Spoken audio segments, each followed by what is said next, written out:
Was it the Wall Street Journal, the New York Times story? Yeah, it was Wall Street Journal. Okay.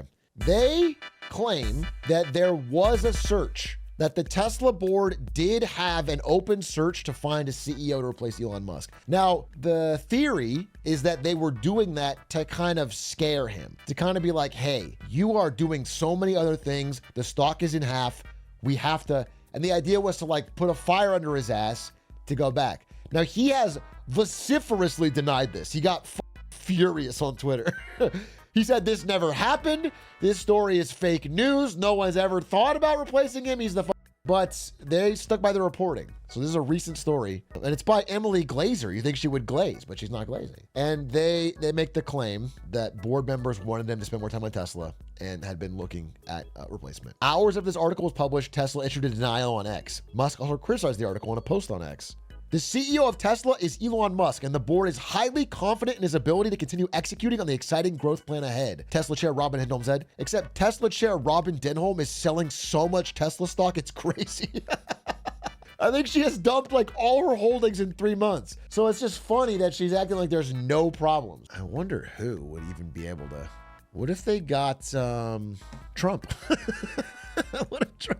What if Trump was the CEO of Tesla and president at the same time? That would probably fix things up. You know what I'm saying? That would get voters understood. They would get back on the chance. And Pope, that'd be good. Sam Bankman-Fried gets out of jail to be the CEO of Tesla. Shaq as Tesla's CEO. Here's the thing. So Tesla's still extraordinarily overvalued because of the Musk premium. And so getting rid of him would be damaging to the stock, even if better for the company long-term. That was my theory in my video, and I stand by it. However, here's the problem is nobody who ever speaks up on the earnings call sounds confident. But if you had a well-spoken Tesla engineer who was very tech forward, who could speak authentically about the product and could be like a new, lesser known, but like unproblematic tech guy, a Jensen kind of guy, a Tony Stark kind of guy, I think there's a realistic chance you could get a bounce, especially if you timed it with the release of some kind of newer or rolled out product. But I don't know enough about internal Tesla engineers who could speak well. I'll tell you, whenever he asks people to talk on the earnings calls, they're all terrible. They all sound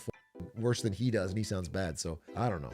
I think Tesla's screwed either way. Bad cars, bad CEO, extreme tariffs equals dead company. I'm not saying I disagree. I'm pretty negative on the future of Tesla's prospects, but they're actually one of the best positioned companies against these tariffs because they can sell in America in a way that Chinese EVs can't.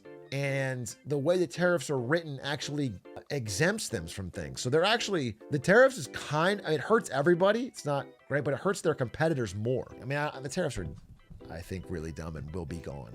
Once we get later into May and June, I think the backlash is just going to intensify.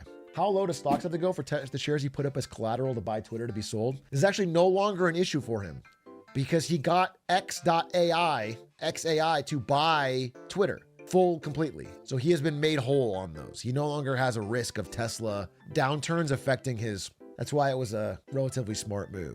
The thing that would collapse that is if XAI starts tumbling in valuation. If there's like an AI bubble pop, then he would be really fucked on that end. There's a video called Are Tesla's Biggest Fans Done? 15 minutes long. Let's see. Well, these are not Tesla's biggest fans.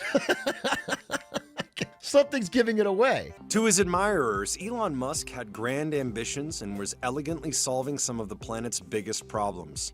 Here's why many have turned away from the company they once believed so deeply in, and what Tesla or Musk. As a gamer, I simply can't see that line of thinking. Maybe there's some things he did in the White House that I don't agree with, but his Diablo 4 and Path of Exile 2 play is impeccable. It's untouchable. And when I see him do that, I know that he is a real one, that he understands me, that he plays from the heart, and that he is truly one of the top 10 players of both games in the world. You know what I'm saying? Like, that's the proof for me. We're getting a fraction of what is paid, and things like FSD that we paid full price for and paid interest on our loan have no value in terms of... Dude, my understanding is they are getting close to essentially discontinuing the Cybertruck with how many unsold Cybertrucks there are and how few future orders there are. Like, it's just not worth the cost to make. And then, isn't there like a Roadster model that people, this was MKBHD came out and talked about this. He put a down payment on a Roadster model like 8 years ago that is still not out. That's great. You can't take someone's money that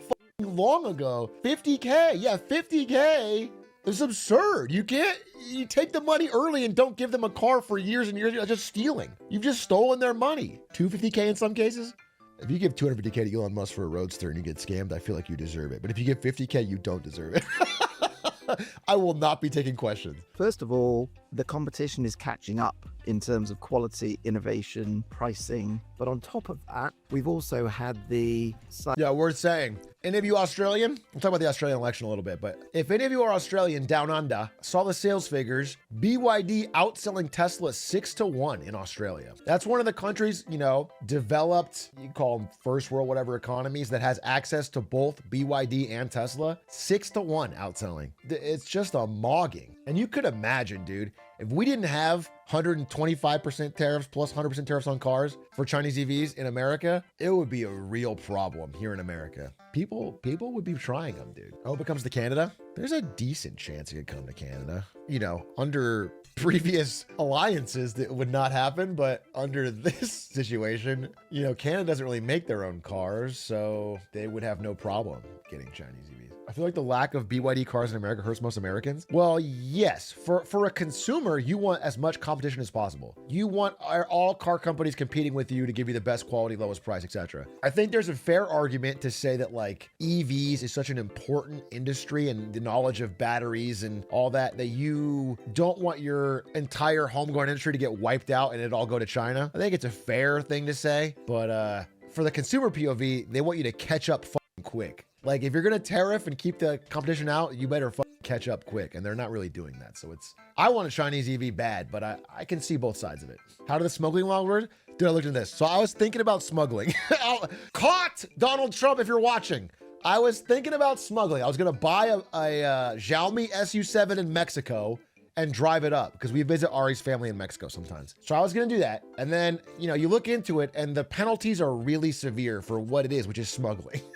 It's tariff evasion. Yeah, it could be bad. It could be quite bad. And I'm quite sure that I'll, eventually have a busted taillight or something and get caught.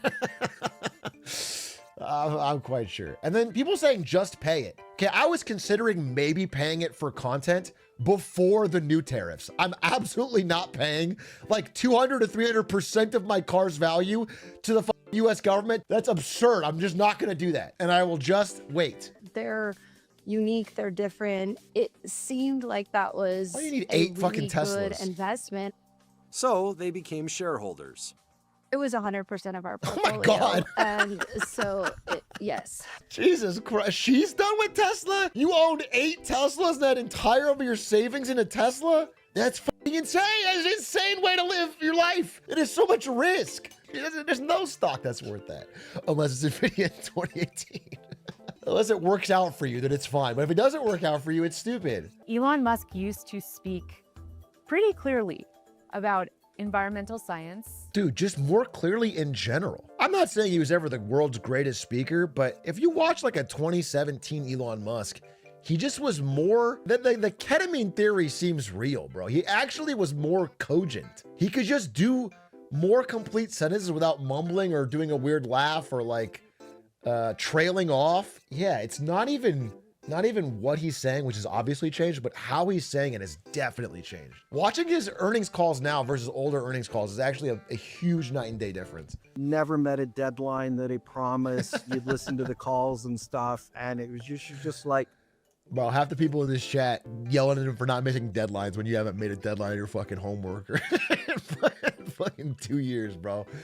You got 19 things due that you're not working on, and you're lashing out at one of your own? A fellow procrastinator? Do I have an MM presentation today? No. And I'm mad at Elon Musk? I'm kind of the Elon Musk of committing to quitting drinking. Okay, bro. Okay, bro, put the bottle down. We're here for you. Put the bottle down. The National Highway Traffic Safety Administration has opened multiple investigations of crashes involving Tesla's driver assistance software. But I'm sure it'll all be figured out by June? By 1 month from now when they launch it in Austin? Listen, Waymo's not paying me, bro. But I've seen 100 Waymos in LA near me. And they are very well liked. Everybody that tries it has come out with a positive experience. They're all over. I see Waymos more every day, it feels like. They're really pushing it in LA, dude. Except I will say this, actually, Waymo for a second. I was driving to a restaurant and I was driving there and there's a Waymo riding my ass, dude. The Waymo was right up on me. It was not giving me, if I braked, I'm sure it's a robot so it could brake instantly, but it was like, and I was like, bro, give me some space. Aiden wants AI in Waymo so he can feel like he's talking to an Uber driver. Is that a joke you just came up with? Because that's very funny and I'm going to use that on the lemonade stand. Okay, wait, we're back on Elon. We're back on Elon. Mission in 2018 over a tweet about a Dude, this tweet is so funny. This tweet is so funny. It's like one of the most, you know, it's so small scale now to think about, but it is just blatant stock pumping because if this is true, funding is secured, then if the stock is under 420, it's free money to buy it. So everybody did, but then it didn't go private at 420. So everyone pumped his stock up to 420 for nothing. And it was just a lie. That is the most blatant example of lying to pump your stock. That tweet was one of the first red flags for Jane. Despite their doubts, Jane and her husband remain shareholders. But a trip to the company's We Robot event proved decisive. Okay. But she was denied entry at the event. They said, well, it's one ticket per household, and we gave them to the head of household. And I said, well, who's the head of household? And then they said, look, this came straight from Elon. And I told my husband that night afterwards, you know, I said, not just because I'm bitter or whatever, I said, I think the stock's going to go down big time. Okay, but it sounds a little bit like you bought 8 Tesla cars and were a shareholder through all of the stupidity for years, and then you didn't get to go to a party, and that's what made you sell it. That feels like the worst reason to sell. That feels like the craziest. That doesn't seem like the right reason at all, but. I didn't buy a car to magnify a political party. And I feel that's very unfair to people who own Tesla stock, and particularly unfair to people who bought the car and cannot get out of it. Yeah, the Not used everybody prices are can terrible. sell their cars at a loss. Especially people who bought the car or borrowed to buy the car. Like if you have 9 Teslas, you probably didn't buy them all with cash, which means if you sell it at a loss, you still have to pay off the rest of the difference, which is not excellent.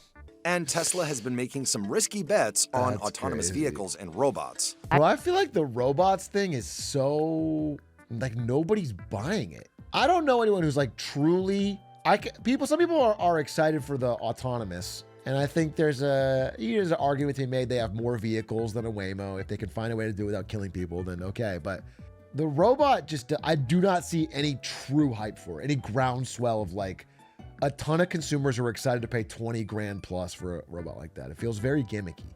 I don't know, tries investing. I'm not saying robotics is not a field that will continue to grow. I'm saying like a near-term personal robot does not seem like a real business case. People buying humanoid personal robots for themselves, not for like businesses, not for like factories. I just don't see it. I'll say I'm a big skeptic of not just Elon, but anyone making a real use case to sell. The Jetson style robot of robot's gonna wash your dishes or whatever, or walk around your house. I think unlikely, but. Musk said on the Q1 2025 company earnings call that he planned to reduce his time in the Trump White House. Yeah. You're invited to stay as long as you want. At some point, I guess he wants to get back home to his car. That means spending 2 days a week on his government. If I talk about this meeting was so crazy. This meeting was so North Korean. Everybody went around the table with Gulf of America hats and said, "Dear leadership," bro. You know, it's like everybody giving their update on their part of the government, Secretary of State, whatever, but they all opened with like a minute-long speech about how nothing they did would have been possible without the glorious, wise leadership of our dear leader, and how you've made America in a golden age in record time, and how we bask in your glorious sunlight, King. And then they would, I'm not even exaggerating, bro. It was crazy. It was, everyone had to do it. There wasn't just like somebody giving a regular status update. You know, I've been in boardroom meetings with a powerful CEO, a Jensen Huang. People didn't do that. They just gave their update. He would yell at you if you did that. That would be crazy. You have to really be kind of narcissistic. And kind of Understatement. H-Rock, have you seen the new Chinese EV prototype? Bro, I've seen a million of them. Have you seen the one that can jump? Can we show this real quick? Wait. Oh, here's the jump. Here's the jump. Dude, look at this. This.